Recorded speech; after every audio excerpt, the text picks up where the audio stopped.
Buenos días y bienvenidos a una nueva edición de los foros ABC y Fan Society. Me presento, soy Alicia Miguel, redactora jefe de Fan Society. Y bueno, un 18 de junio de 1815, Napoleón perdía en la batalla de Waterloo contra las tropas británicas. Y hoy, que es 18 de junio también, pero unos pocos años más tarde, estamos aquí para ver si conseguimos una nueva derrota, la derrota contra el desconocimiento, las falsas ideas que giran en torno al private equity, que es un activo que tiene mucho valor en las carteras. En el panel de hoy, aterrizando el private equity, una inversión con impacto en la economía real, contamos con Crescenta, que es una gestora digital nacida a finales del año 2023, que da acceso a los mercados privados a través de fondos que invierten a su vez en los mejores fondos que hay en el mundo que invierten en mercados no cotizados. Me gustaría empezar dando las gracias a todos los que os habéis acercado a la sede de ABC y estáis aquí presencial, pero también a los que nos estáis siguiendo por streaming. Sois la viva prueba del interés que está generando todo este activo del private equity. Y yo creo que es por varias razones. En primer lugar, porque más del 90% de las empresas no cotizan en bolsa. Entonces, ahí hay un universo de oportunidades en las que se puede invertir y se lo vamos a contar a lo largo de este debate. En segundo lugar, porque estamos en un entorno muy volátil. Solo hay que ver las noticias, todos los retos que hay por delante, tema de aranceles, tensiones geopolíticas en Oriente Medio, muchas otras cosas. Y el private equity es un activo que puede ayudar a diversificar las carteras, a aportar rentabilidad y también a aportar resiliencia. En tercer lugar, porque las puertas de los mercados privados se han abierto a los inversores minoristas después de años en los que eran un reducto exclusivo de los inversores institucionales. Y bueno, yo también creo que genera interés, como vamos a ver a lo largo de estos minutos, porque el private equity es una palanca de crecimiento para las empresas, ayuda a financiarlas para que crezcan y eso tiene un impacto en la economía real. Así que a lo largo de estos 60 minutos vamos a intentar analizar todas las claves del private equity, analizar cómo generan valor los fondos que invierten en este activo, ver ejemplos prácticos de cómo también aporta valor muy tangible en las empresas en las que participa. Y para todo esto contamos pues, con dos ponentes que son Ramiro Iglesias, consejero delegado de Crescenta. Bienvenido, Ramiro. ¿Qué tal? Buenos días, gracias. Y con Enrique Tellado, miembro también del Consejo Asesor de Crescenta y actualmente consejero delegado de Intrum y bueno, con una gran experiencia trabajando en empresas invertidas en private equity. Bienvenido, Enrique. Muchas gracias. Así que vamos a empezar contigo, Ramiro, pues aterrizando un poco, como dice el titular de este panel, ¿qué es el private equity? ¿Qué le diferencia de otros mercados cotizados como las bolsas, las acciones, donde a veces vemos términos como especulación, como divergencia entre lo que está pasando en los mercados cotizados frente a lo que está pasando en la economía real y en las empresas? Entonces, la pregunta es, ¿qué es el private equity y por qué crees que refleja mejor la economía real que a lo mejor las bolsas?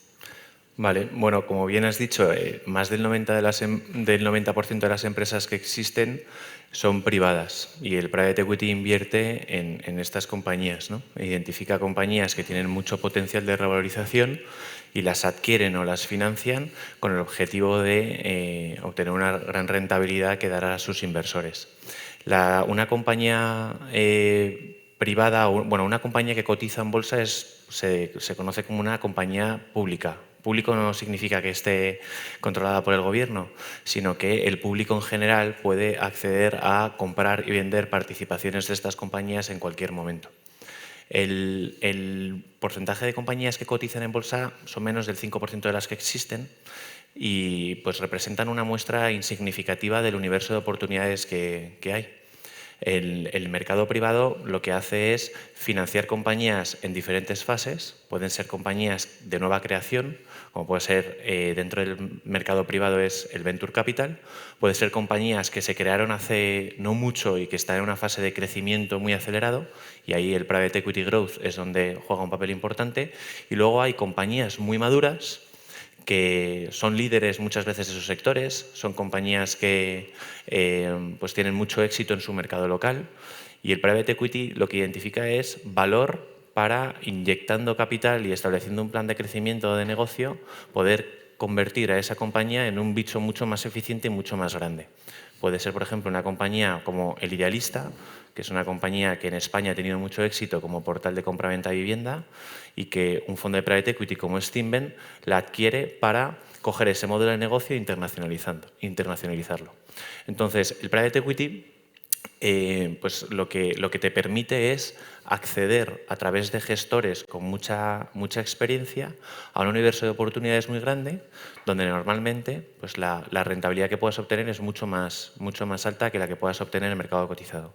Y además tiene una bondad muy buena, y es que si eres una persona paciente, invirtiendo en private equity, pues lo que sabes es la compañía que has adquirido con tu inversión, el plan de negocio que se va a ejecutar, y lo que tienes es que confiar en que se haga una ejecución de ese plan de negocio para, en un futuro no muy lejano, hablamos de 3, 4, 5 años, obtener rentabilidad con esa inversión.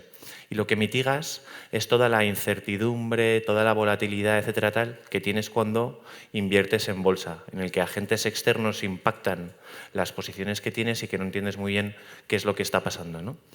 Dicho esto, el private equity no es algo sustitutivo por completo de la inversión en, por ejemplo, renta variable. Cualquier inversor que incorpora private equity en su cartera, lo que tiene que hacer es identificar cuál es su patrimonio, invertir en renta variable, renta fija, monetario, etcétera, tal, y luego reservar un porcentaje para private equity con el objetivo de maximizar la rentabilidad a largo plazo, pero siempre con esa visión de que ese dinero es el que va a mantener a un horizonte de largo plazo. Luego hablaremos de porcentajes en las carteras que deben tener los inversores en private equity, pero Enrique, ¿tú estás de acuerdo también con que bueno, pues es un activo que es menos volátil y a lo mejor está más libre de potenciales burbujas que las acciones, que las bolsas? Yo creo que está libre de cosas que tú no sabes qué son y que están pasando en las acciones. Y también está libre de que tú tengas una forma de controlar a diario la bolsa y ponerte nervioso, que al final creo que es una terapia mala para todo el mundo. Y después creo que tiene otra parte a favor, que es que al final lo que llamamos private equity no son más que gente dedicada a invertir bien y a participar en esa inversión para que las cosas vayan bien. Y normalmente son equipos muy prestigiosos, es decir, gente con muy buena formación, con una dedicación muy importante al trabajo, que al final están encima de hacer lo que si haces tú solo, que es, oye, pues voy a invertir en esta y en esta, ellos lo hacen de forma profesional. Entonces las probabilidades de que vayan bien, incluso participando en la empresa para que vayan mejor, las posibilidades son más altas. Bueno, a mí me gusta. Yo no he tenido mejores tiempos en mi trabajo que cuando trabajaba para compañías controladas por el private equity. Para mí son un magnífico inversor que tienen muy claro lo que buscan, que es que se genere valor, y que tienen menos claro otras cosas que a veces en las empresas cotizadas cuentan mucho, como es hacer política, hacer comunicación en favor de determinados intereses que no siempre son la generación de valor para el accionista. Aquí el valor está muy alineado.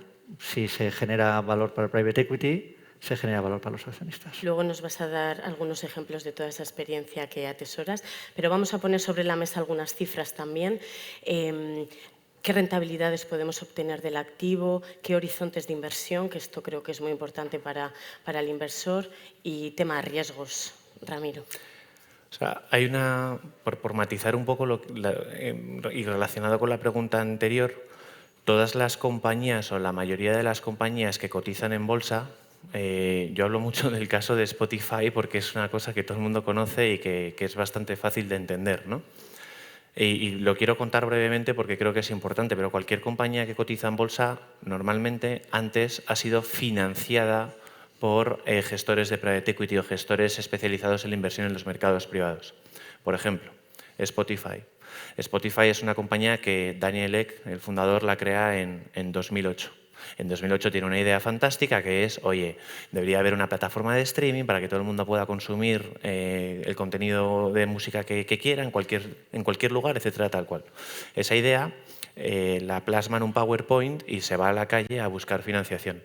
Quien entró a financiar esa empresa eran los fondos de Venture Capital, que es una de las estrategias dentro del mundo de los mercados privados, el private equity. Y lo que financiaban era el que se pudiera crear esa empresa, el que pudiera hacer sus primeras contrataciones, el que pudiera hacer sus inicios de su desarrollo de software para demostrar que esta empresa tenía potencial. Transcurridos un par de años, cuando la empresa ya tiene sus primeros clientes, empieza a generar ciertos ingresos, etcétera, y empieza una fase de crecimiento acelerado en el que tiene una fórmula que funciona y tiene que crecer, lo que hacen es vuelven a buscar financiación y ahí el Private Equity Growth o Private Equity Crecimiento es quien juega un papel muy importante en el que identifica a estos fundadores a los que inyecta capital para que ejecuten un plan de crecimiento más fuerte, más ambicioso y se consolide como una empresa más grande a nivel internacional. Y hay un momento en el que esa empresa ha pasado de valer tendiente a cero, que es lo que valía cuando iba con su PowerPoint, a valer decenas o centenas de millones de euros. Y cuando inyectan este capital, estos fondos de Private Equity Growth, pasa a ser el famoso unicornio, una compañía que vale miles de millones de euros. Y lo que pasó con Spotify es que 10 años más tarde de su creación, en 2018, Daniel Ek y sus socios deciden que ya han pasado 10 años, han creado una empresa que valía cero, que ahora vale miles de millones, y quieren recibir liquidez, quieren vender partes de sus posiciones porque ellos ya se quieren comprar su casa, se quieren no sé qué y quieren pasar una nueva fase vital de su vida. Y ahí es cuando deciden tienen dos opciones. O vendo a un fondo de Private Equity Buyout que coge el control de mi empresa con el objetivo de hacer una ejecución de un plan de negocio para llevarla a una nueva fase, o la saco a bolsa. Entonces, en 2018, Spotify sale a bolsa por 30.000 millones de valoración, ¿vale? Y ahora cotiza 90 y pico mil. Entonces, han transcurrido 8 años. Y en el transcurso de 8 años, pues hay mucha gente que dice, yo soy un visionario porque invertí en Spotify cuando cotizaba 30.000 y ahora vale 90.000 y he hecho 3 veces pasta, no sé qué, no sé qué. Pues sí, pues la probabilidad de que alguien haya permanecido 8 años en Spotify es tendiente a cero, porque cuando hay subidas y bajadas, el behavioral de la gente tiende a qué tal. Pero lo que pasa es que lo que hay que ser conscientes es de que lo importante y la curva de crecimiento bestia está en los 10 años anteriores, desde que es una compañía que se crea y valía cero a valer 30.000 millones de euros, ¿vale? Entonces, esto lo ato con tu pregunta, que es ¿cuál es la rentabilidad? Y es que normalmente la rentabilidad del private equity, cuando inviertes en los gestores que consistentemente han identificado buenas oportunidades de inversión, pues la rentabilidad que debes de esperar es de doble dígito alto. Doble dígito alto. Pero hay un riesgo, que también me has preguntado, y es el riesgo de iliquidez. Y es que, pues como os he contado con Spotify, para poder crear una cosa de cero y poder internacionalizarla, etcétera, tal, no se puede hacer en el transcurso de días, ni de semanas, ni de meses. Es en el transcurso de unos años. Que de media, el riesgo de iliquidez se habla porque de media, cuando inviertes en un fondo de private equity, lo que es un horizonte temporal de 5 años invirtiendo para luego durante 5 años recibir la rentabilidad que has obtenido con tu inversión. Mencionas la liquidez, que al final es el obstáculo un poco más espinoso para invertir en el activo, pero también hay cierta liquidez dentro de la iliquidez. Están los mercados secundarios. Sí. Vosotros en Crescent habéis lanzado hace poco una herramienta para poder utilizar esta posibilidad, y luego también hay nuevos vehículos, los llamados Evergreen o bajo el formato del TIF europeo, que dan más liquidez de la habitual, pues trimestral, mensual, depende un poco del producto. Entonces también lanzo la pregunta, ¿pensáis que este tipo de vehículos son la manera para animar a los inversores, sobre todo minoristas, a romper esa barrera de la iliquidez? ¿Qué piensas, Ramiro? Pues ¿qué pienso? Pienso muchas cosas.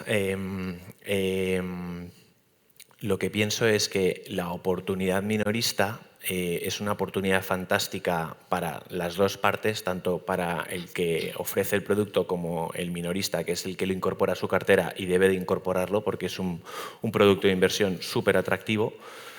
Pero cuando la ley en España que entra en vigor para flexibilizar el acceso al minorista con 10.000 euros, no sé qué, se dio, nosotros lo interpretamos como que teníamos que invertir en la capacidad operativa a través de la tecnología para poder replicar cómo se estaba distribuyendo private equity en las grandes fortunas, replicarlo para que el minorista pudiera invertir en igualdad de condiciones, con el mismo funcionamiento, con las mismas características de producto, etcétera, tal.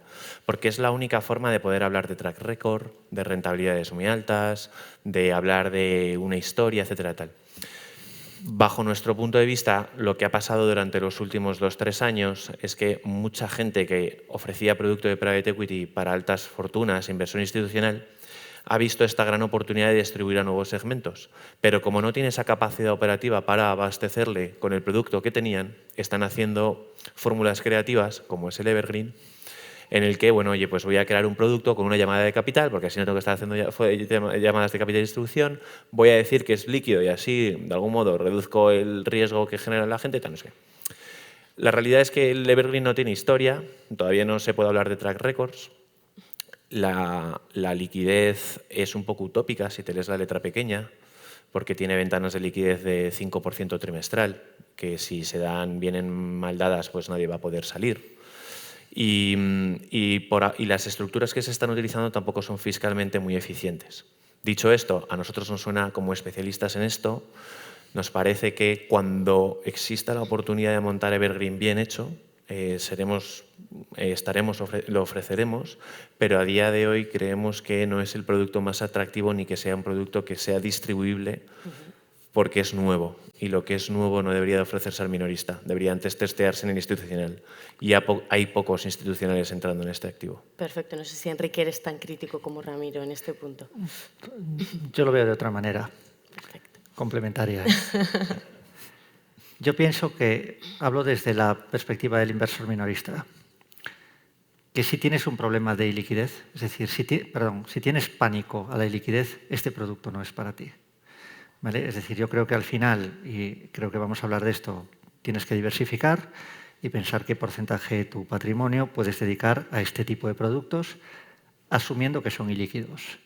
Y si después hay que darle una solución porque haya acaecido algún problema con el que no contabas, si necesitas hacerlo líquido, le vamos a dar una solución. Tengamos el mecanismo montado o no lo tengamos. Es decir, nosotros, si nos viene un caso y nos dice, oye, me ha pasado esto, tengo esta enfermedad, me voy a ir a tratar a Estados Unidos, necesito la pasta, tenemos más compradores que vendedores de productos que ya hemos sacado. Entonces, no creo que haya un problema.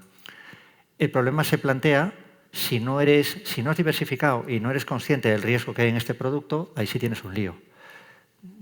Si los mercados se dan la vuelta y empieza a haber tensiones y todo el mundo quiere vender, esto no es de que haya un mecanismo o no lo haya. Es decir, en general todos los productos se vuelven ilíquidos o muy poco rentables. Y eso es un tema de explicación. Es decir, tú puedes elegir entre invertir a una rentabilidad alta con riesgo o invertir en un depósito, en una cuenta corriente al 0%. Y ahí tendrás que valorar dónde te quieres situar. Yo tengo claro cómo hay que formar a la gente para que su dinero le valga algo a él y le valga algo a la sociedad. Pero creo que el punto está más que en buscar artificios que van a generar los mismos problemas que yo estoy citando, está en entender bien de qué va el producto.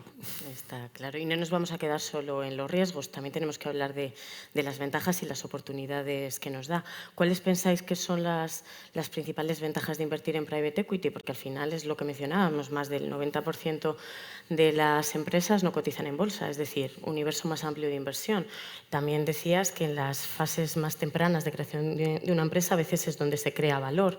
La rentabilidad, la menor volatilidad, ¿qué ventajas destacaríais? Las ventajas dependen mucho del producto de private equity que estás mirando.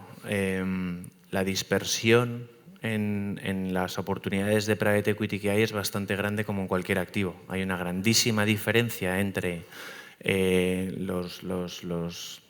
las rentabilidades, los ratios de distribución, la volatilidad, los ratios de pérdida, etcétera, tal, entre un gestor del decil o el cuartil superior y la media del mercado. Entonces, nuestra vocación era siempre dar acceso a el cuartil superior o el decil superior de los gestores de private equity que existen y, sobre todo, dar acceso a aquellos que no nos basamos en una hipótesis, sino gente que haya sido, que ya consistentemente batido a su mercado durante más de 2 décadas. ¿Vale? Entonces, ¿cuáles son los beneficios de este tipo de gestores, que son los a los que nosotros estamos dando acceso? Pues las rentabilidades netas medias que ofrecen son 20% anual, que suena un poco disparate, pero es verdad. Los ratios de pérdida de sus carteras son inferiores al 5%, y ahora lo que miramos mucho es que sea gente que consistentemente no solamente han sido capaces de crear carteras con un activo muy bueno, con la adquisición de unas compañías muy buenas, sino es más importante aún el que hayan sido capaces de vender en un horizonte temporal lógico.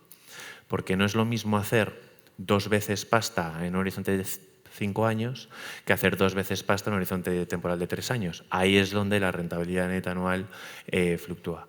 Entonces, y en cuanto a los riesgos, el riesgo de pérdida basado en el histórico, no nadie tiene una bola de cristal, pero sí que cuando digo que buscamos gestores que tienen más de 20 o 30 años de track record es porque vemos que han consistentemente hecho las cosas bien en épocas de crisis financieras, crisis.com, COVID, cambios, temas sociopolíticos importantes, etcétera, tal, ¿no?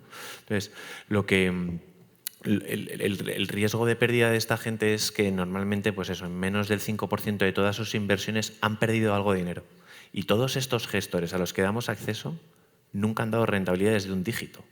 Y es de broma y por eso están tan demandados, me refiero, hay tanto interés por entrar y hay gestores que salen al mercado a levantar 25.000 millones y nos sorprende ver que en el transcurso de 3 meses pues han levantado esos 25.000 millones y tenemos que estar a leches para poder acceder con un ticket. Entonces, bueno, es importante entender que cuando hablamos de private equity no todo vale, sino que hay que confiar en un producto que se ha seleccionado y que tiene esa historia y entender muy bien cómo han generado esas métricas de las que nosotros estamos hablando. Luego, si nos da tiempo, profundizamos un poco en las claves de cómo hacéis esa selección. Enrique, ¿tú qué ventajas destacas del private equity? Para el inversor, la rentabilidad. ¿Qué es lo que buscas? Es decir, si tú eres un inversor de la calle, digamos, los bancos te ofrecen pocas alternativas. Yo he trabajado tiempo en un banco.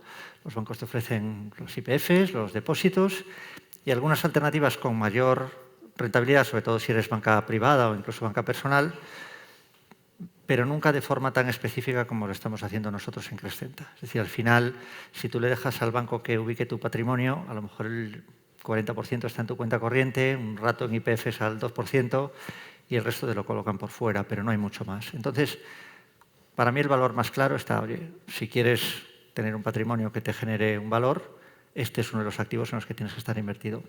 Pero hay otro ámbito que yo creo que también se debe valorar, que es, por simplificar la frase, el private equity suele invertir en cosas chulas, en cosas que te podría apetecer hacer y que normalmente generan en muchas ocasiones negocios nuevos, como es el caso de Spotify, o negocios diferentes a como se ejecutaban en la parte anterior del ciclo económico, o simplemente desarrollan negocios nuevos que antes no existían y que son muy atractivos o que generan una competencia nueva. Aquí tenemos Cabify dando por saco. Entonces yo creo que hay una oportunidad de meterte en cosas nuevas, en cosas chulas, que algunas pueden crecer y otras puede ser que crezcan menos, pero que te apetece hacer, que te apetece estar y que solo las vas a lograr a través de la inversión en private equity. Fenomenal. Y para que todos entendamos bien cómo es el funcionamiento, por si hay alguien que nos está escuchando y no sabe bien cómo funciona la inversión, una pauta muy rápida de cómo funcionan las llamadas de capital, las desinversiones, cuándo desinvierte una empresa y, si queréis, pues, ¿quiénes son los principales actores en este mundo del private equity? Ramiro, no sé si quieres contestar. Sí, el private equity en España, la regulación establece que si tu patrimonio financiero es inferior a 500.000 euros, y esto creo que es importante, máximo puedes invertir un 10% de este patrimonio. Y el ticket mínimo que se establece son 10.000 euros de compromiso. Entonces, si por ejemplo en Crescenta tienes 400.000 euros de patrimonio, puedes hacer 40.000 euros y lo que nosotros hemos creado es que con 40.000 euros no tengas solamente una inversión, sino que puedas hacer 4 inversiones de 10.000 y optimices la diversificación, ¿vale? Cuando inviertes en un fondo de private equity, hablando de estos tickets, vamos a hablar de 10.000 euros, tú haces un compromiso de inversión, pero no desembolsas de golpe los 10.000 euros. No vas a Crescenta y dices, oye, quiero invertir esto y automáticamente te pedimos los 10.000 euros. Tú firmas un compromiso y ese compromiso te obliga a que durante un periodo de 5 años vas a acudir a unas llamadas de capital. Entonces, durante 5 años se te van a pedir esos 10.000 euros, que normalmente serían 2.000 euros al año durante 5 años. ¿Por qué se pide gradualmente? El gestor de private equity lo que hace es levanta un capital, unos compromisos, y lo que le dice a sus inversores es voy a, con estos compromisos, adquirir compañías de estos tamaños, en estas regiones y con un foco en este tipo de producto, de servicio o de sector. Y entonces, cuando ha levantado el capital, empieza su proceso de inversión, en el que empiezan a analizar oportunidades de inversión y cuando identifican una oportunidad que les gusta, hacen una oferta de adquisición a la compañía y cuando esa oferta de adquisición de esa compañía sale adelante, llaman el capital a sus inversores, ¿vale? Y lo que hacen es que cuando han hecho esa adquisición, empieza la nueva búsqueda de la siguiente y vuelven a llamar el capital a sus inversores. Y están así durante 5 años creando una cartera. Un gestor de private equity pues a veces te dice que va a hacer una cartera de 15 o va a hacer una cartera de 35 participadas. Pero lo que sí que hacen es te van pidiendo el capital a medida que lo necesitan. ¿Por qué lo hacen así?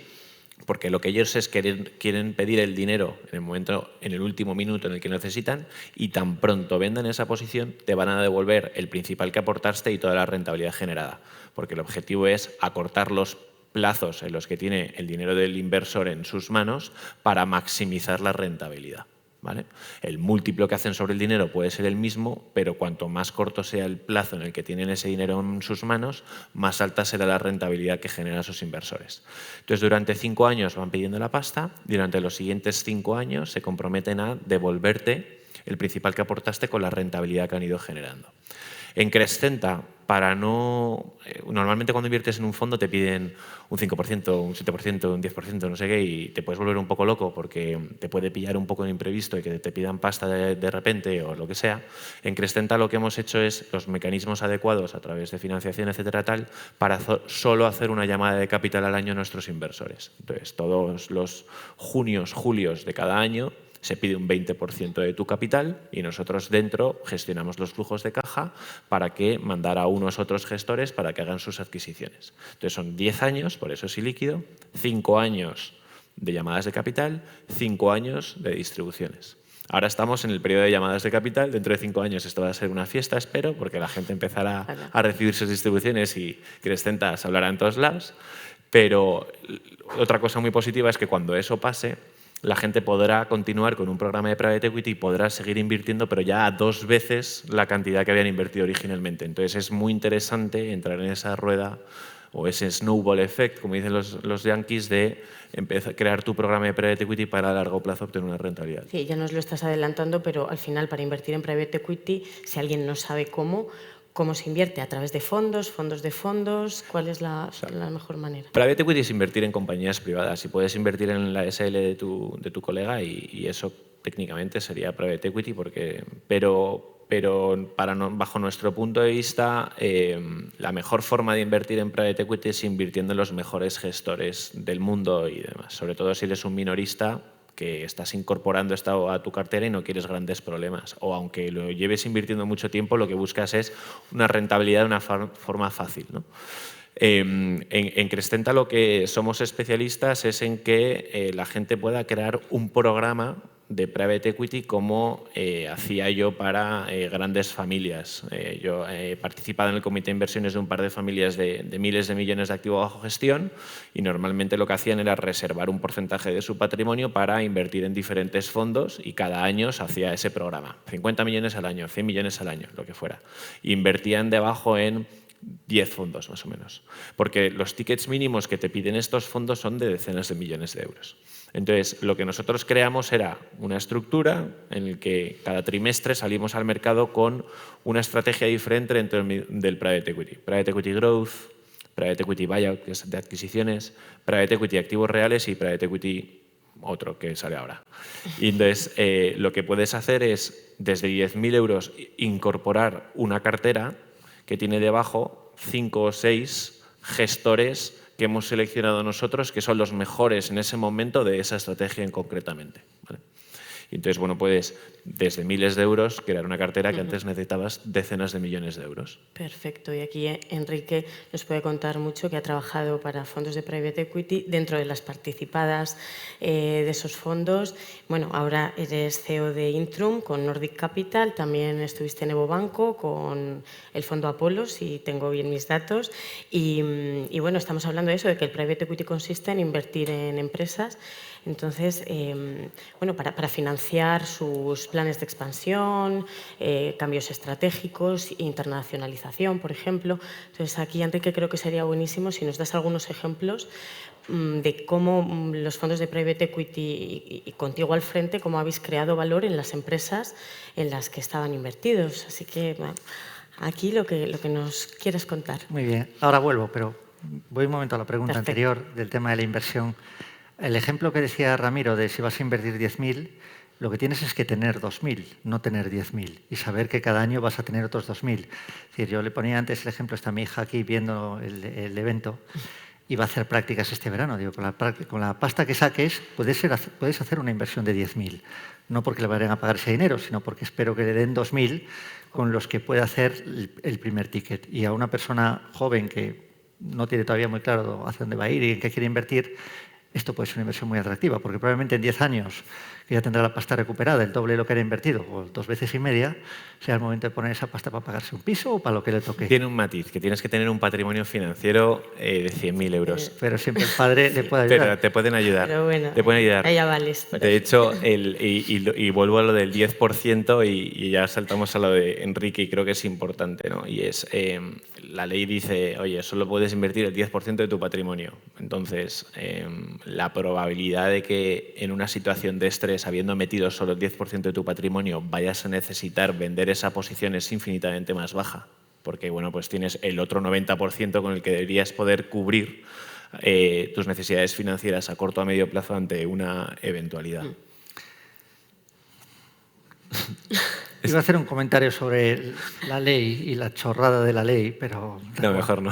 Es absurdo. Vamos a los ejemplos. Es absurdo. Inviertes todo tu patrimonio más tu hipoteca en una casa que te da una iniliquidez terrible para el resto de tu vida, y sin embargo eso no está cuestionado. Los negocios regulados tienen sus historias. Sí. Es un sinsentido, pero es la ley y hay que cumplirla. Bueno, vamos a los ejemplos. Los private equity invierten en dos cosas. En un proyecto que consideran que les puede dar un retorno, porque vaya a crecer o porque vaya a cambiar su forma, porque se pueda expandir internacionalmente, y en un equipo al que le piden exactamente lo mismo que buscan ellos, y también le remuneran acorde al valor que sea capaz de crear.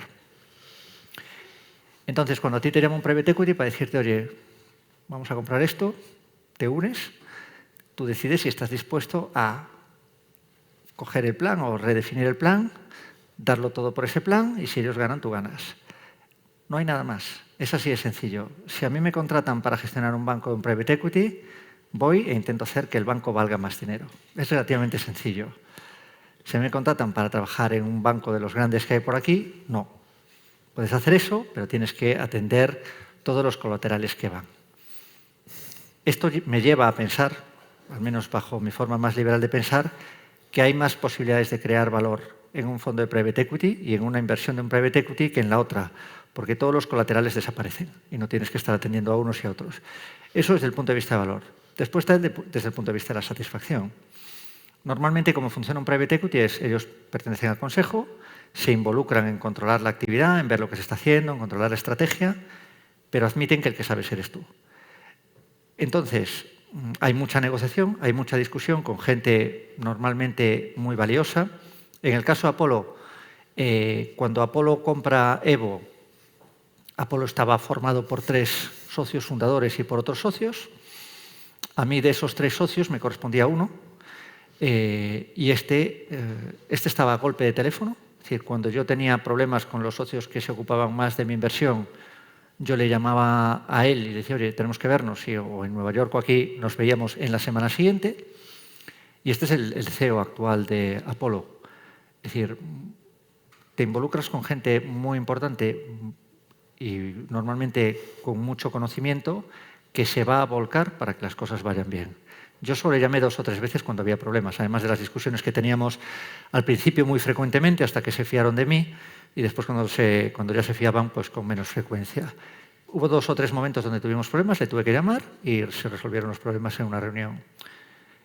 Eso no funciona. Yo también he trabajado en empresas de grupos grandes, etcétera, y eso no funciona así. Entonces, desde el punto de vista de la experiencia, desde el punto de vista del inversor, es muy atractivo porque se centran en la creación de valor. Desde el punto de vista del trabajador, para un perfil al menos como yo, también resulta muy atractivo porque es muy fácil decidir lo que hay que hacer. Hay que hacer aquello que genere más valor. Esto, un fondo como Apolo, que es un fondo más pequeño, aunque ya sea un fondo bastante grande, y bueno, que tiene los conceptos de creación de valor muy claro.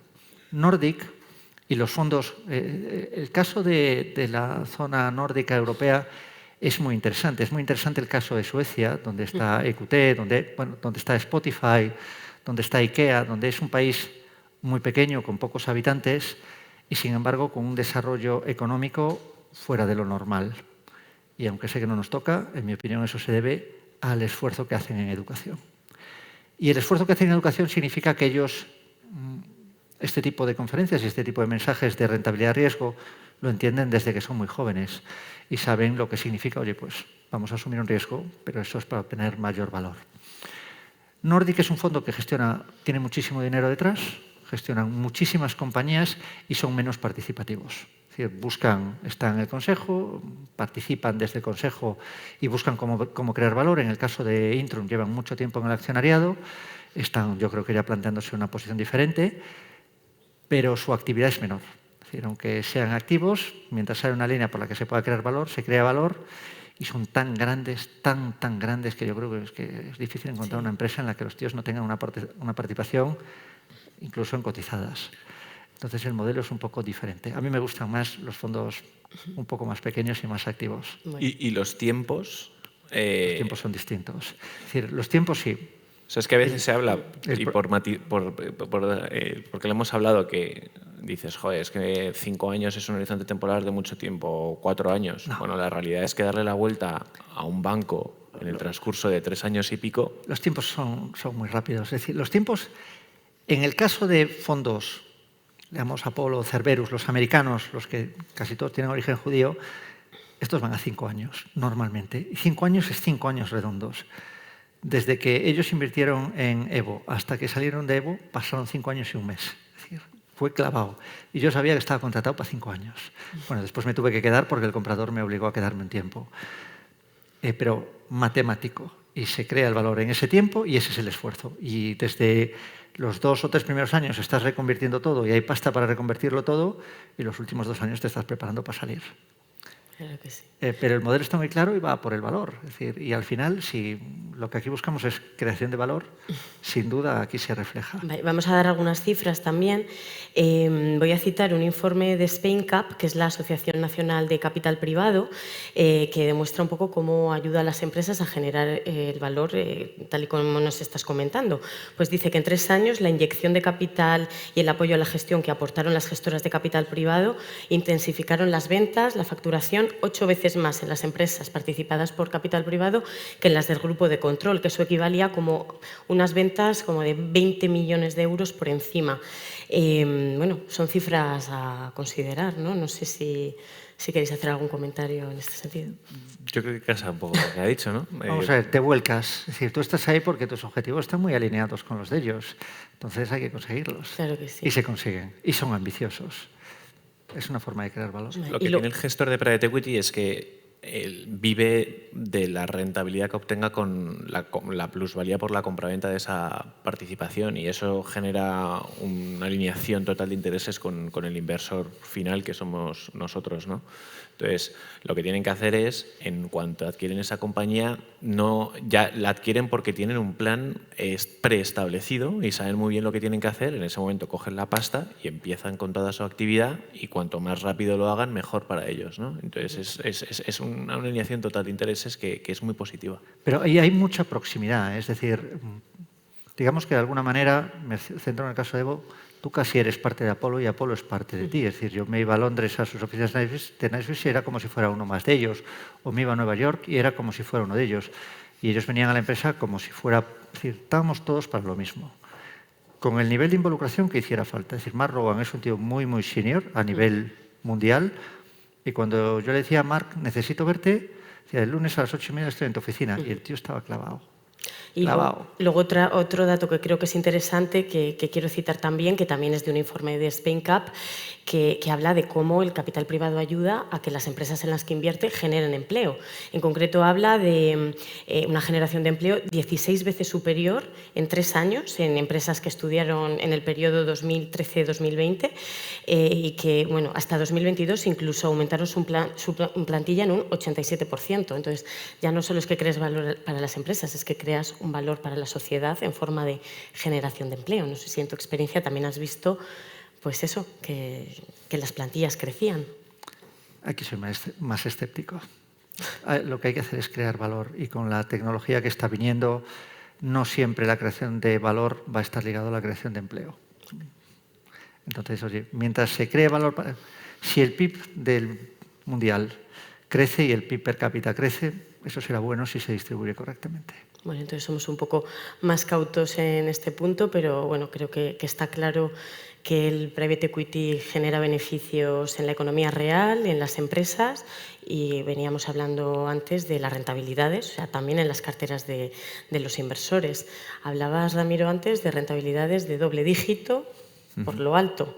No sé, aquí queréis poner algún ejemplo de alguno de los fondos que habéis lanzado o qué expectativas tenéis.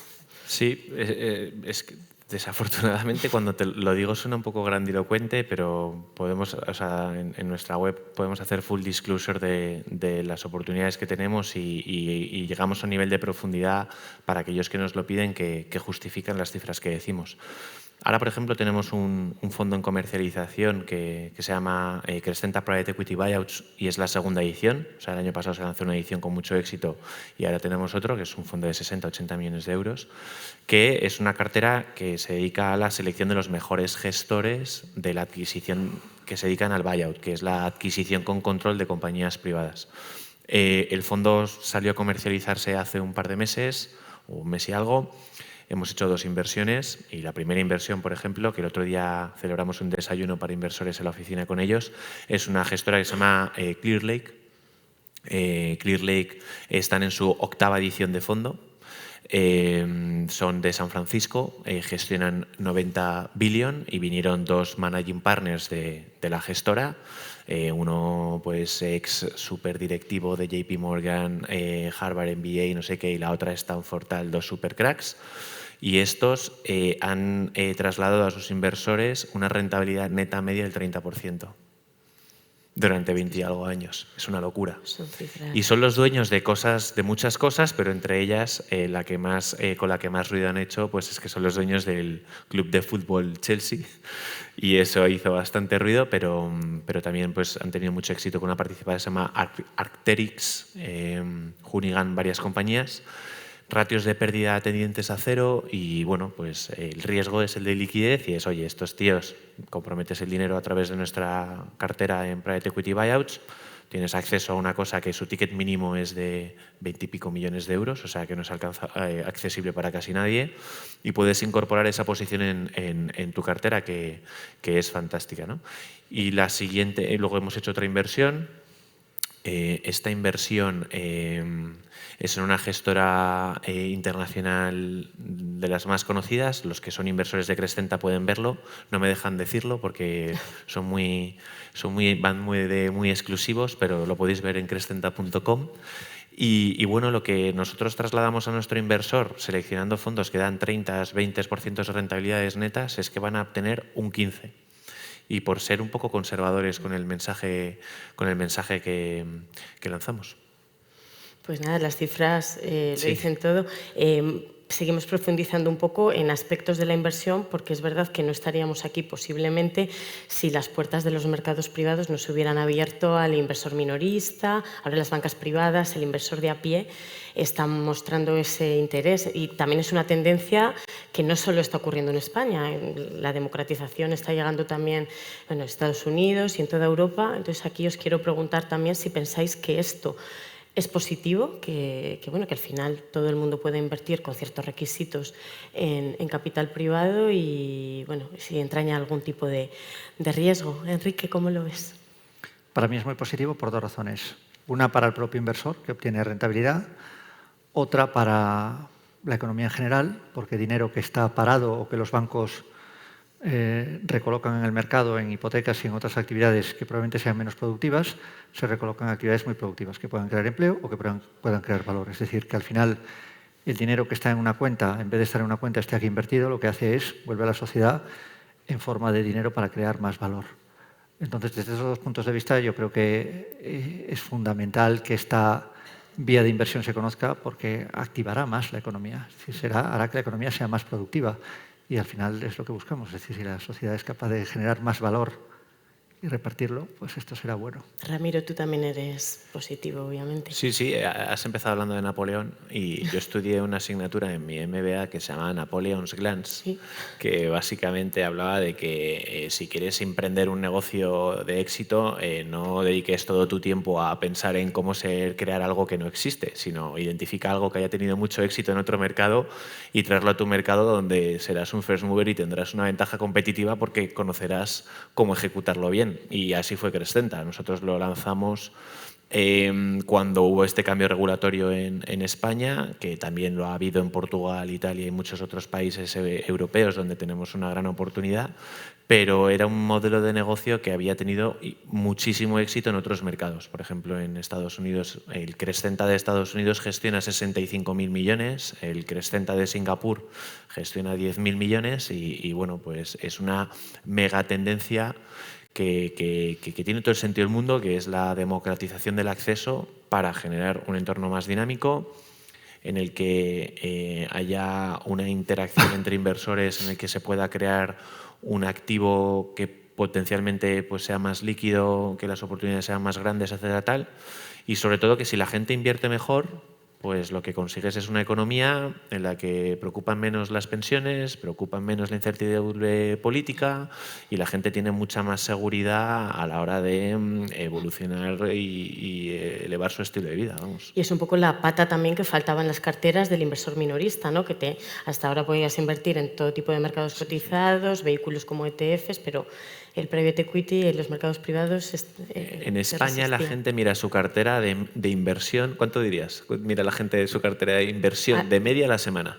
Te iba a decir diariamente, pero no sé. Peor, 22 veces. Wow. Es una locura. Entonces, la fortuna, la alta fortuna no la mira 22 veces. Está disfrutando de la vida. Y es porque tiene pleno conocimiento de dónde ha invertido y porque está invertido con un horizonte temporal a largo plazo en unos activos que generan el confort de no tener que estar mirando cómo fluctúa cada minuto. Entonces, bueno, pues vemos que es una cosa muy positiva el incorporar mercados privados a tu cartera. Goldman Sachs recomienda que tengas el 45%. Os iba a preguntar ahora que os mojarais un poco en porcentajes. 45%, pero eso para es Goldman el institucional. Este año. Claro, para Family Office. O sea, para Family Office, que es un patrimonio, no sé, en torno a 10 millones o algo así, un poco. El Goldman igual es 5 plus o algo así, no sé. Recomienda el 45%. Y el endowment de Harvard tiene el 72%. Y el de Yale pues está por ahí. Pero en España el minorista puede máximo el 10%. Entonces, pues bueno, nosotros somos muy pro maximizar ese 10%. Cuando las cosas se hagan bien, el regulador vea que los distribuidores lo están haciendo bien, el producto es bueno y se cumplan los ciclos, entiendo que se irá flexibilizando para que la gente pueda poder tener la libertad de poder invertir un porcentaje mayor, etcétera, tal. Entonces yo creo que bueno, pues es una cosa que está empezando y... Perfecto, Enrique. Yo creo que hay un tema de educación financiera. La gente tiene que entender esto qué es. También el regulador tiene que entender lo que es, tenemos que hacerlo bien y esto subirá los porcentajes. Yo si se pudiera invertir libremente estaría en ese entorno del 50%. Wow. Es decir, creo que es muy fácil no, pero es relativamente sencillo programarte para que no vayas a tener tensiones de liquidez si eres capaz de diferenciar cuando inviertes en unas cosas y los plazos que tienes, porque cuando tú empiezas a invertir es cierto que vas a tener un periodo de liquidez hasta que las cosas empiezan a devolverte el dinero, pero una vez que te has metido en esos ciclos, tienes momentos de liquidez prácticamente todos los años o cada 6 meses, entonces no creo que haya esas tensiones que nos están contando. Es decir, los americanos dicen, no sé si creérnoslo o no, que ellos innovan, que los asiáticos copian, aquí igual se ha invertido un poco, y que nosotros los europeos regulamos. Yo creo que ese problema educacional que tenemos en Europa de regulación y de absoluto control de todo nos lleva a situaciones como solo invertir un 10% a lo máximo en private equity. Es decir, estamos concebidos, pues, que nadie se dé por aludido si digo algo que no debiera decir, pero aquí la gente quiere ser funcionaria, aquí la gente no quiere tener riesgos de ningún tipo, ni riesgos tampoco en la inversión. ¿Por qué? Pues porque es la educación que nos da esta sociedad. Deberíamos cambiar no solo la educación financiera, sino también el modelo. Es decir, no hay un problema en asumir riesgos e intentar que estos riesgos creen mucho más valor. Vale, solo el inciso de que ahora es la regulación también la que está ayudando a que el inversor minorista pueda empezar a entrar en el activo. Así que, bueno, en nota positiva, ¿qué pensáis que está catalizando este interés por parte del minorista? La regulación, tú no me vas a decir, Enrique, pero mayor educación financiera, pues eso, el lanzamiento de innovación en productos, de repente que los inversores necesitan nuevos vehículos para sus carteras y el tema de la digitalización. O sea, ¿cuáles pensáis que están siendo esos catalizadores? Empezamos, Ramiro. O sea, el catalizador concreto que vimos nosotros es, nosotros mientras montábamos Crescenta, montamos Aprende y Crece, que es un portal de educación financiera en el que hablábamos sobre finanzas personales, cómo crear tu cartera, que son los mercados privados, etcétera, tal. Y tuvimos una grata sorpresa, y es que viralizó mucho ese contenido, y con eso descubrimos que había mucho interés por parte de una audiencia muy grande de gente por aprender a invertir bien y tal y cual, que ha sido fruto del éxito que hemos tenido superando, pues, teniendo miles de inversores ya en un periodo de tiempo relativamente corto. Entonces, la educación financiera es definitivamente en lo que te abre el mercado. Cuando la gente lo descubre, mira, hicimos un estudio con EY hace unos meses para intentar cuantificar la oportunidad de distribución de private equity a minoristas en España, y la conclusión de EY fue que en España hay 1,5 millones de personas que tienen el patrimonio financiero de 100.000 y cumple con los requisitos para invertir, y que el 60 y pico % de esa gente, con que le expliques qué es el private equity, muestran una predisposición total a incorporarlo a su cartera. Entonces, que 7 de cada 10 personas a la que le cuentas esto lo compre, pues es algo súper positivo.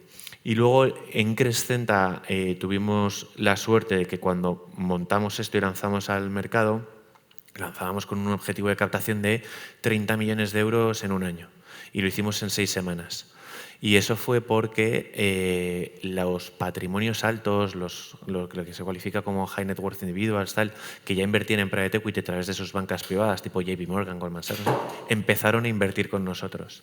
Y eso fue una fuente de credibilidad y de confianza para el retail brutal, porque fue, joder, si los que saben lo hacen, invierten en vuestro producto, será por algo, entonces yo ya me siento más cómodo invirtiendo en esto. Entonces, bueno, el tener un sitio, y vuelve a lo de los evergreen y todo esto que hemos dicho antes, y es...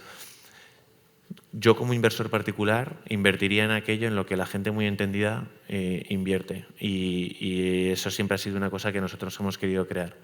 Y que sea un sitio, un ecosistema donde pueden coexistir tanto un inversor minorista de 10.000 con un inversor family office de millones de euros. Y eso es lo que tenemos, y ha sido lo que ha hecho que... ¿Y la digitalización está ayudando también? La digitalización es, sin duda, parte de nuestra... Es una ventaja competitiva. O sea, la esencia de Crescenta como first mover democratizando era tener una tecnología muy robusta que permitiera tener agilidad en todos los procesos, pero entiendo que a largo plazo es un commodity. O sea, entiendo que lo que hemos creado requiere millones de euros, un poco de coco y un par de años, pero habrá más gente que lo tenga. Entonces, no solo es la tecnología, sino es la educación, es el producto, es todo. Es un mix de palancas que hagan una propuesta de valor muy buena. Perfecto. Enrique, tú sabes mucho de digitalización. ¿Qué piensas? ¿Cuáles son las palancas para impulsar el private equity entre el minorista? Para mí es el conocimiento. Es decir, al final, poniendo las palabras de Ramiro en otro ejemplo, imagínate hace 10 años que tuviéramos que abrir oficinas en toda España para que los tíos fueran a firmar un papelito para contratar esto. Que no vendíamos uno, aunque fuéramos muy rentables. Yo creo que la digitalización es fundamental. La gente ahora llega a todos los sitios. La digitalización permite la formación mucho más sencilla. Tú puedes escucharte esta charla o miles de otras charlas que expliquen en qué consiste esto en el momento en que quieras y cuando te surjan dudas. Entonces yo creo que esto es una combinación de la facilidad para hacerlo, la facilidad para comprenderlo y la rentabilidad que se puede dar en un entorno relativamente seguro. Perfecto. Y veo que se nos está acabando el tiempo, pero quiero que demos un par de notas sobre la actualidad de este mercado. Tengo aquí datos de un informe de McKinsey que habla de que la inversión el año pasado registró a nivel global un crecimiento del 14% tras 2 años difíciles, pero que, bueno, para este año todavía hay desafíos como el levantamiento de capital. Entonces, una breve nota sobre perspectivas para el activo en los próximos años y, bueno, también en este entorno tan volátil y tan incierto, todo lo que está pasando, no sé, también una breve nota de mercados y sectores donde creéis que puede haber oportunidades. ¿Quién se atreve a empezar? ¿Enrique? Esto es dificilísimo. Aquí yo como no experto en nada, me pides algo que no sé decir. El mercado, hay mucho dinero para buscar oportunidades, pero también parece que hay más inestabilidad internacional en todos los ámbitos. Y parece que lo atractivo son las armas y los drones, desafortunadamente. No lo sé. Vamos a ver, volviendo al tema inicial, yo diversificaría. Es decir, no vamos a poner nuestro dinero todo en armas o en cosas así. Creo que diversificar es lo fundamental si no quieres tener mucho riesgo. ¿Sí? Créate tus, no sé, 10 compartimentos y cada uno lo colocas en cosas diferentes. Es un buen mensaje, Ramiro. ¿Tú qué dirías? Normalmente, cuando profundizamos en este tipo de datos, que lo hacemos mucho en Crescenta, generalmente se sacan conclusiones por la media del mercado. Y la realidad y lo que vivimos en nuestro día a día es que ni los fondos a los que estamos accediendo tienen problemas para liquidar sus posiciones, ni problemas de fundraising, ni no sé qué. Al revés, todo lo que genera un entorno en el que la media estás sufriendo por lo que sea, como es lógico, porque cuando eres average, lo que genera es que se ponen mucho más en valor a aquellos que destacan y que, bueno, pues están en un decil, en un cuartil superior, etcétera, tal. Entonces, la realidad es que para entrar en uno de los fondos a los que accedemos, estamos a leches con todo el mundo y les perseguimos. Los que entramos consistentemente lanzan fondos nuevos que levantan capital y son capaces de adquirir y liquidar sus posiciones con éxito. Y luego, volviendo a dónde vemos el mercado, lo más importante a la hora de identificar un gestor es que estos gestores de private equity sean gestores que han sido identificar tendencias en cada uno de los momentos en los que han activado sus carteras de inversión. Si la tendencia ahora es defensa o ciberseguridad o inteligencia artificial, pues que sean gestores que hace 5 años invirtieron bien en movilidad, no sé, impact y no sé qué, o sea, las cosas de las que hablábamos hace 5 años que eran las de tendencia de ese momento, ¿no? Entonces, es importante invertir en gente que siempre está actualizada, que identifica compañías de vanguardia, que van a ser líderes en un corto o en un medio periodo de tiempo. De todas maneras, Ramiro, quería citar también un reciente informe de Álvarez & Marshall que decía que muchos inversores de private equity están siendo más cautos en sus inversiones por el tema de los aranceles. En concreto, 3 de cada 4 grandes fondos que se están replanteando, por ejemplo, los planes de expansión internacional. No sé si eso lo estáis viendo o esa cautela al final es que es lógica. Bueno, sí, yo creo que se está monitorizando, ¿no? Si cuando hay compañías que a lo mejor quieres comprar, imagínate una compañía española que hace, yo qué sé, vestidos de novia, por poner el ejemplo de Pernovias, que es una compañía que sí fue invertida por private equity, y si tu plan era vender vestidos de novia a lo bestia en Estados Unidos, pues igual no es la compañía que tienes que comprar en ese momento. Entonces yo creo que lo que hace un gestor de private equity es tener pleno conocimiento de qué se está dando en el momento para no meterse un tiro en el pie y comprar aquellas compañías en las que hay una posibilidad real de ejecutar un plan de crecimiento que genere rentabilidad. Muy bien, pues después de estas notas de actualidad vamos a abrir un poco el debate al público. No sé si después de escucharnos, mira, ya tenemos una mano levantada. Fenomenal. Sí. Adelante. Bueno, buenos días. Lo primero, muchas gracias por compartir vuestro conocimiento con nosotros. Me presento, entiendo que queréis saber. Soy Luis Castillo, fundador de una startup, al 50% con otra startup de Noruega. Y la pregunta o el comentario va para Ramiro, ¿no? Me ha encantado conocer, creo que cuando lo has dicho lo recordaba, pero lo había olvidado, la evolución en el valor de Spotify de 0 a 30.000 millones. Y lo digo porque nosotros en nuestro plan de negocio, estamos ahora en ronda de financiación, tenemos asegurados 2,5 millones de los 5 que buscamos y contemplamos que en 4 años pasaremos de un valor pre-money de 12 millones de euros a 1.019 millones de euros. que es 85 veces más. Y cuando esto lo comentamos con algunos analistas de fondos de seed capital o business angel, yo sí veo o percibo un cierto escepticismo, ¿no? Entonces, pensar que un Spotify ha pasado de 0 a 30.000 millones me da una cierta tranquilidad, ¿no?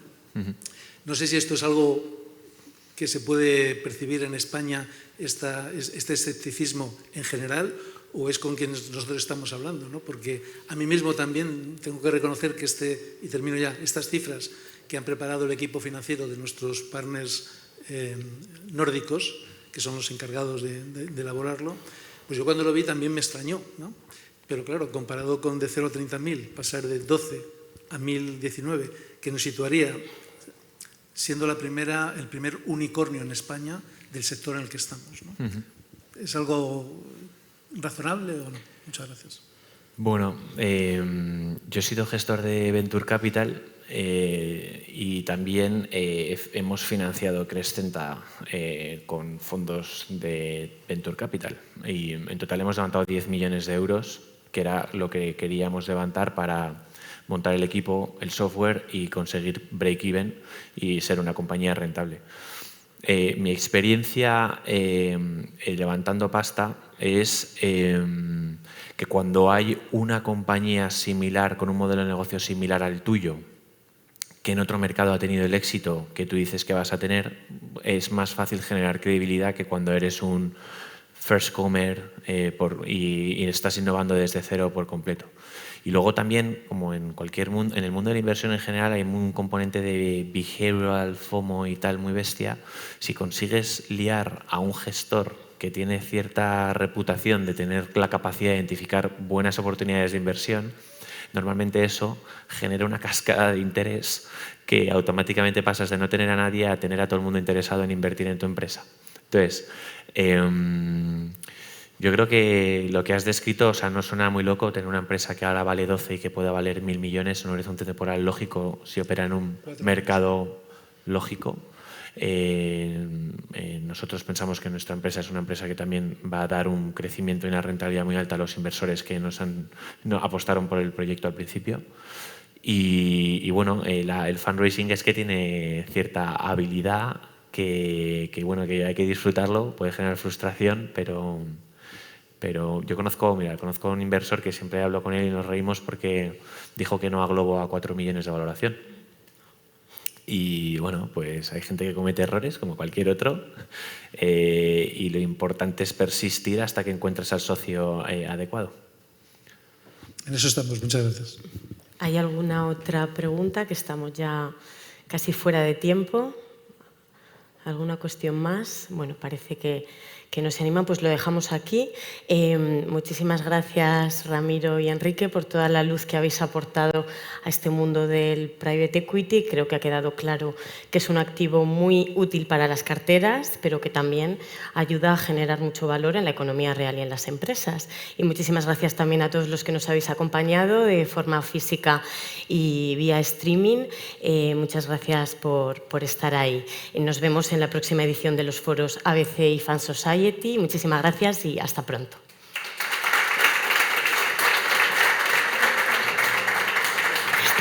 ¿Ya?